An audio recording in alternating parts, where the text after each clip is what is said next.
சென்னையில் ஓட்டுநரில்லா மெட்ரோ ரயிலின் முதல் சோதனை ஓட்டம் இன்று மாலை நடைபெறுகிறது. இது குறித்தான கூடுதல் தகவல்களை எமது செய்தியாளர் வினீஷ் சரவணன் வழங்க கேட்போம். வினீஷ், வணக்கம். இந்த சோதனையானது தற்போது எந்த வழித்தடத்தில் நிகழவிருக்கிறது? இது தொடர்பான முழு விவரங்கள் என்ன? சென்னை மெட்ரோ ரயில் 2ஆம் கட்ட திட்டத்தில் ஓட்டுநர் இல்லாத மெட்ரோ ரயிலின் முதல் சோதனை ஓட்டம் இன்று மாலை 4 மணிக்கு பிறகாக நடைபெற இருப்பதாக மெட்ரோ ரயில் நிர்வாகம் தரப்புல கூறியிருக்காங்க.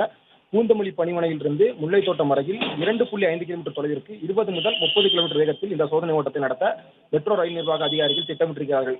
சென்னையை பொறுத்தவரை 2ஆம் கட்ட மெட்ரோ ரயில் திட்டம் 118 கிலோமீட்டர் தொலைவிற்கு பல்வேறு இடங்களில் விறுவிறுப்பாக நடைபெற்று வருகிறது.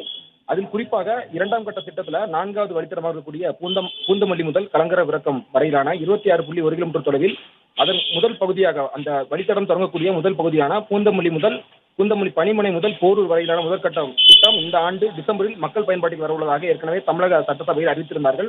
அதன் அடிப்படையில் தான் பூந்தமல்லி பணிமனையில் சோதனைக்கு உட்படுத்தப்பட்ட பின்னர் 6 மாத காலமாக சோதனையில் இருந்த இந்த தானியங்கி மெட்ரோ ரயில் தற்பொழுது முதன்முறையாக பணிமனையிலிருந்து தண்டவாளத்தை நோக்கி கொண்டு வர இருக்கிறது. பூந்தமல்லி பணிமனையிலிருந்து முல்லைத்தோட்டம் வரையில் 2.5 கிலோமீட்டர் தொலைவிற்கு சோதனை ஓட்டத்தை நடத்த திட்டமிட்டிருக்கிறார்கள்.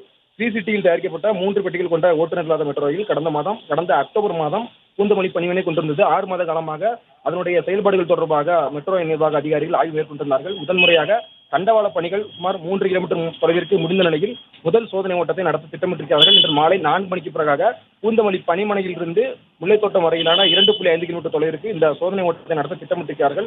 ஒட்டுமொத்தமாக அதிகபட்சமாக இந்த மெட்ரோ ரயிலை பொறுத்தவரை 90 கிலோமீட்டர் வேகத்தில் இயங்கக்கூடிய நிலையில் இதன் முதல் சோதனை ஓட்டம் 20 முதல் 30 கிலோமீட்டர் வேகத்தில் நடத்த திட்டமிட்டிருக்கிறார்கள். மாலை 4 மணிக்கு பிறகாக முதல் சோதனை ஓட்டம் நடைபெற இருக்கிறது.